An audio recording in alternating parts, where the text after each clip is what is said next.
এই রবিবারে ছেলের ইচ্ছায় একটু বানিয়ে ফেললাম ফ্রাইড রাইস, চিলি চিকেন, চাটনি, তার সাথে একটু টক দই। তো টক দইটা তো ওর লাগেই রোজ, আর তাছাড়া ও প্রতি সপ্তাহে এই মাংস খেতে খেতে একঘেয়ে, ওরও ভাল লাগে না একঘেয়ে খেতে, ওর বাবারও না আমারও না। তো ওর বাবারও বলল, আবার ছেলেও বলল, মাম্মাম আমাকে এবারে রবিবারে করে দেবে ফ্রাইড রাইস আর চিলি চিকেন। বললাম ঠিক আছে চলো করে দিচ্ছি। এবার একা হাতে সম্পূর্ণ সব করা তো আমার একটু কষ্টও হয়ে যাচ্ছে। তারপরে আবার ড্রয়িং ক্লাস করিয়েছি দুপুরবেলা, আবার বিকালে সুইমিংয়ে গেছি, রান্নাবান্না সেরেছি, পুজো করেছি। তো তার মধ্যে দিয়েও আগে কিছুটা রান্না করে নিয়েছি, তারপরে আবার ড্রয়িং ক্লাস করানোর পরে কিছুটা করেছি। মানে এই ম্যাগনেট করাটা, মাংস ধুয়ে ম্যাগনেট করা বা মশলা করা, এইগুলো সব ড্রয়িং ক্লাস করার আগে আমি করে রেখেছি।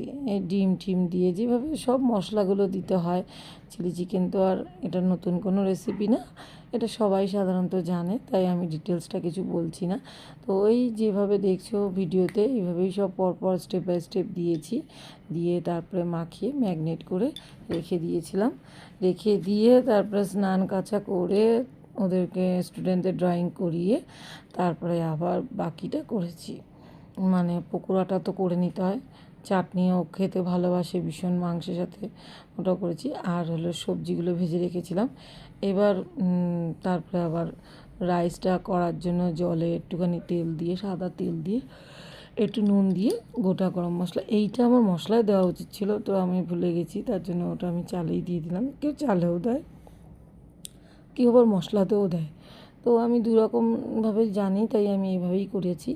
এবার পকোড়াগুলো তো ভাজতে দেরি আছে, আমার ছেলের খেতে দেরি নেই, তো সাথে আমিও করতে করতে খেয়েছি, আবার ওর বাবার জন্যও রেখে দিয়েছি, এসে খেয়েছে। গরম গরম পকোড়াগুলো না খেতে দারুণ লাগে।